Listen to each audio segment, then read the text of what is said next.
हम पिछले करीब 3 सालों से पंजाब नेशनल बैंक के 14,000 करोड़ के घोटाले के संबंध में मेहुल चोकसी और नीरव मोदी का नाम every now and then news में सुनते रहते हैं।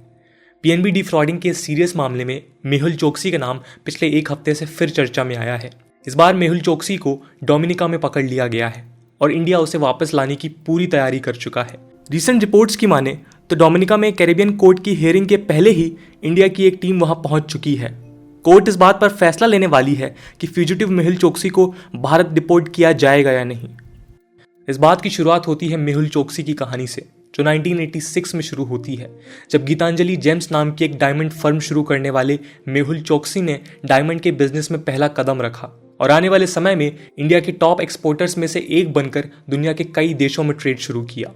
डायमंड ट्रेड का डीप नॉलेज रखने वाले चोकसी ने अपने नेफ्यू नीरव मोदी और कई लोगों के साथ भी बिजनेस किया। चोकसी ने 2010 तक बड़ी बड़ी ऊंचाइयों को छुआ, यूएसए हो, जापान हो या फिर चाइना। चोकसी ने पॉलिश डायमंड ज्वेलरी का होल सेलिंग और रिटेलिंग बिजनेस सभी जगहों पर फैलाया। लेकिन दोस्तों, मेहुल चोकसी और उसकी कंपनी गीतांजलि के लिए सिचुएशंस 2010 के बाद से बुरी होना शुरू हो चुकी थी। पर 2018 में बिजनेस पूरी तरह से ठप हुआ जब पंजाब नेशनल बैंक ने मेहुल चोकसी और उसके पार्टनर्स के खिलाफ पुलिस कंप्लेन की कि चोकसी एंड टीम ने पीएनबी के 2 स्टाफ मेंबर्स के साथ मिलकर करीब 280 करोड़ का घोटाला किया है। पर दोस्तों, पीएनबी की पहली पुलिस कंप्लेन तो केवल टिप ऑफ आइसबर्ग ही थी। बाद में union bank, state bank of India etcetera ने भी क्लेम किया और ये अमाउंट करीब 12,000 से 14,000 करोड़ तक पहुंच गया। कई रिपोर्ट्स में अलग अलग अमाउंट बताया गया है। हम आज इसी केस के बारे में डिस्कशन करेंगे और साथ ही साथ पिछले 2 सालों में पीएनबी स्कैम में हुई डेवलपमेंट्स, मेहुल चोकसी कौन है और उसके कौन कौन से बिजनेस रहे हैं, ये स्कैम कब शुरू हुआ और इंडिया की एक्स्ट्राडिशन पॉलिसीज समेत मेहुल चोकसी को पकड़ने के लिए इंडियन गवर्नमेंट के एफर्ट्स को भी इस वीडियो में समझेंगे। पर इस केस की तह में जाने से पहले मेहुल चोकसी को जानना जरूरी है। दोस्तों, मैं हूं आदर्श गुप्ता और स्वागत है आपका स्टडी आईक्यू में।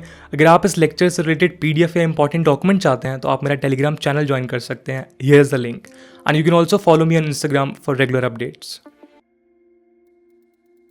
दोस्तों, एक गुजराती ट्रेडर के घर में जन्म लेने वाला मेहुल चोकसी डायमंड बिजनेसमैन था। उसने 1960s में उसके पिता द्वारा शुरू किए गए बिजनेस को ही ज्वाइन किया।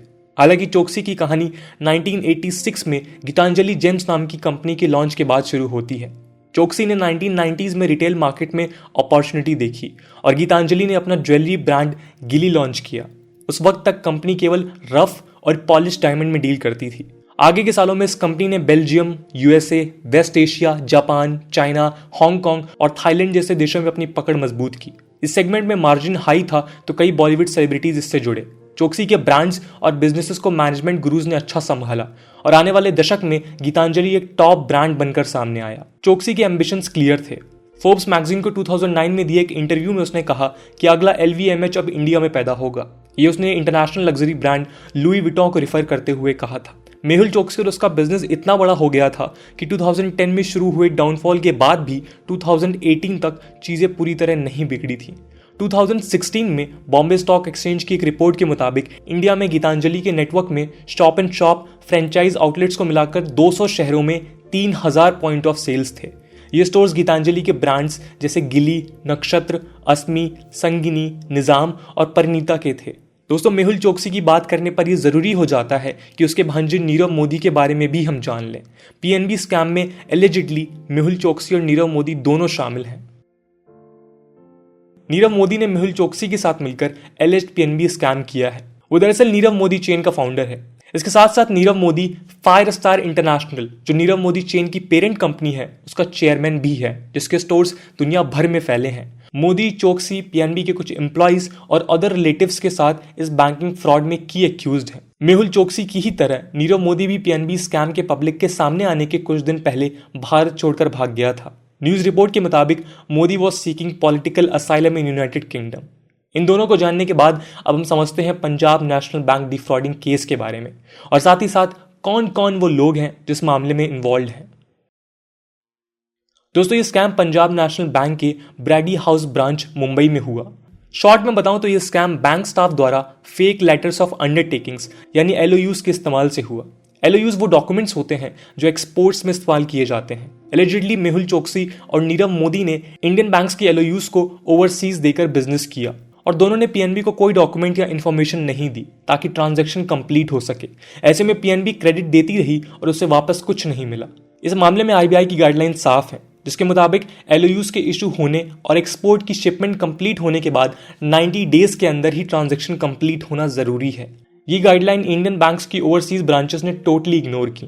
नीरव मोदी ने पीएनबी से पहली फ्रॉडलेंट गारंटी 10 मार्च 2011 में ली थी और आने वाले सालों में टोटल 1212 ऐसे ही फर्जी गारंटी लेने में वो सफल रहा। इसे इंडियन बैंकिंग हिस्ट्री में सबसे बड़ा स्कैम माना जा रहा है। ये स्कैम पब्लिक डोमेन में 29 जनवरी 2018 को आया, जब पीएनबी बैंक ने ज्वेलर्स नीरव मोदी, मेहुल चोकसी और अदर रिलेटेड एक्यूज्ड के खिलाफ पुलिस कंप्लेन की और उसमें मेंशन किया कि बैंक के साथ इन लोगों ने 280 करोड़ का फ्रॉड किया है। बैंक ने अपनी कंप्लेन में डायमंड्स, सोलर एक्सपोर्ट्स और स्टेलर डायमंड्स फर्म्स को भी मेंशन किया था। हालांकि पीएनबी ने स्टॉक एक्सचेंज को कहा था कि वो अब भी फ्रॉड के एक्सटेंट को खोजने में लगी हुई है। कंप्लेन के 2 ही हफ्तों बाद 14 फरवरी 2018 को पीएनबी ने बताया कि फ्रॉड $1.77 बिलियन यानी करीब 11,400 करोड़ का है। स्कैम सामने आते ही सीबीआई ने इंक्वायरी शुरू की और कहा कि पीएनबी की कंप्लेन फाइल करने से पहले ही चोकसी और मोदी भारत छोड़ चुके हैं। आने वाले दिनों में इस स्कैम में union bank of India, state bank of India और यूको बैंक भी शामिल हुए। तीनों बैंक्स ने अपना अपना एक्सपोजर बताया। अब एक्सपोजर क्या होता है? तो जब बैंक किसी को पैसा क्रेडिट पर देती है और किसी कारण वो व्यक्ति पैसा लौटा नहीं सकता, तो लॉस होने की प्रोबेबिलिटी को एक्सपोजर कहते हैं। यूनियन बैंक ने कहा कि पीएनबी फ्रॉड में उसका एक्सपोजर $300 मिलियन है। वहीं स्टेट बैंक ऑफ इंडिया ने $212 मिलियन एक्सपोजर बताया था। यूको बैंक का एक्सपोजर दोस्तों इन दोनों बैंक से ज्यादा था, जो करीब $412 मिलियन एस्टिमेट किया गया। मामला इतना कॉन्वोलेटेड था कि सीबीआई के साथ साथ इस केस में इन्फोर्समेंट डायरेक्टरेट को भी शामिल होना पड़ा। पैरेलली ईडी ने मेहुल चोकसी और नीरव मोदी के करीब 95 करोड़ के म्यूचुअल फंड्स, कार्स और शेयर सीज किए। इन सब में फंसते ही चोकसी ने गीतांजलि जेम्स के एम्प्लॉइज को एक लेटर में कहा कि सभी दूसरी नौकरी ढूंढना शुरू कर दें। दोस्तों, क्योंकि पीएनबी स्कैम का एक्सटेंट समझ ही रही थी, फाइनली उसे पता चला कि फ्रॉड करीब $1.97 बिलियन यानी 12,636 करोड़ का है। इसी बीच यूनाइटेड स्टेट्स ऑफ अमेरिका में नीरव मोदी की फर्म फायर स्टार डायमंड ने बैंकरप्सी डिक्लेयर कर दी। इसके बाद सीबीआई ने पंजाब नेशनल बैंक में 2009 से 2015 के बीच काम करने वाले कई हेड्स और इंटरनल ऑडिटर्स को अरेस्ट किया। बाद में चोकसी ने इन्वेस्टिगेटिंग एजेंसीज पर भी ड्यू प्रोसेस के अब्यूज के आरोप लगाए और कहा कि इल हेल्थ के कारण इन्वेस्टिगेशन के लिए वो इंडिया नहीं लौट सकता है। इन्फोर्समेंट एजेंसी ने अब तक पीएनबी फ्रॉड केस में 2,362 करोड़ के मूवेबल और इमूवेबल प्रॉपर्टीज सीज की हैं। इस फ्रॉड के कारण चोकसी को prevention of money laundering act और इंडियन पीनल कोड के चीटिंग, क्रिमिनल कॉन्स्पिरेसी से रिलेटेड सेक्शंस और प्रिवेंशन ऑफ करप्शन एक्ट के रिलेटेड सेक्शंस में बुक किया गया है। ऐसा ही एक केस नीरव मोदी के खिलाफ है। दोस्तों, 2018 में कंप्लेन के बाद से अब तक इस स्कैम का एक्सटेंट करीब 14,000 करोड़ का माना जा रहा है। अब सवाल ये उठता है कि क्या इन बड़े स्कैम्स को रोकने का कोई रास्ता नहीं है, और इस तरह के स्कैम्स को रोकने के लिए गवर्नमेंट्स क्या कर रही हैं? इन मेजर फाइनेंशियल स्कैम्स को रिपीट होने से रोकने के लिए ही गवर्नमेंट ऑफ इंडिया ने fugitive economic offenders act 2018 enact किया था। इस एक्ट में इकोनॉमिकल क्राइम कर देश छोड़कर भागने वाले ऑफेंडर्स की प्रॉपर्टी सीज करने के क्लॉजेज हैं। इस एक्ट में counterfeiting stamps and currency, cheque dishonour, money laundering और ट्रांजैक्शंस डिफ्रॉडिंग क्रेडिटर्स जैसे ऑफेंसेस लिस्टेड हैं। और यदि कोई इनमें से किसी भी कैटेगरी का क्राइम करता है और देश छोड़कर भागता है, तो उसे फ्यूजिटिव इकोनॉमिक ऑफेंडर डिक्लेयर किया जा सकता है। और इसके लिए prevention of money laundering act 2002 के अंतर्गत स्पेशल कोर्ट लगाई जाती है। इसके अलावा फाइनेंस मिनिस्ट्री ने भी स्ट्रिक्ट एक्शंस लिए हैं। Minister of state for finance and corporate affairs Anurag Thakur ने 2020 में लोकसभा में कहा था कि पिछले सालों के मुकाबले फाइनेंशियल फ्रॉड्स में कमी आई है। ठाकुर के मुताबिक पहले बैंकिंग फ्रॉड्स और स्कैम्स होने का कारण डिसिप्लिन और रिगरस एग्जामिनेशन की कमी थी। एनपीएस को रोकने या कम करने के लिए आरबीआई ने भी कई फैसले लिए हैं। आरबीआई ने settlement schemes, compromise, large NPS के खिलाफ स्ट्रिक्ट एक्शंस और डिफॉल्टर्स की इंफॉर्मेशन को जल्दी फैलाने जैसे स्टेप्स लिए हैं। अब हम जानते हैं कि पीएनबी स्कैम में एक्यूज्ड मेहुल चोकसी को डोमिनिकन रिपब्लिक में कैसे पकड़ा गया। पीएनबी की स्कैम के पुलिस में कंप्लेन होने से करीब 20 दिन पहले 7 जनवरी 2018 को चोकसी एंटीगुआ एंड बारबुडा चला गया था और एक ही हफ्ते में 15 जनवरी को वहां की सिटीजनशिप ले ली थी। रिपोर्ट्स की माने तो उसने सिटीजनशिप के लिए 2017 में ही अप्लाई कर दिया था। लेकिन इस कहानी में एक इंटरेस्टिंग टर्न तब आया जब एंटीगुआ एंड बारबूडा की रॉयल पुलिस फोर्स ने एक नोटिस में बताया कि जॉनसन पॉइंट पुलिस स्टेशन पर 23 मई 2021 को चोक्सी के मिसिंग होने की रिपोर्ट लिखवाई गई थी। दोस्तों, आपको बता दूं कि इंडिया की एंटीगुआ एंड बारबूडा के साथ एक्सट्रेडिशन अरेंजमेंट्स हैं। इस अरेंजमेंट के अंतर्गत जब किसी देश का कोई सिटीजन क्राइम या फ्रॉड कर दूसरे देश भाग जाता है और वहां रहता है तो पहला देश अपने सिटीजन को वापस मांगने के लिए होस्ट कंट्री को कह सकता है या फोर्स कर सकता है।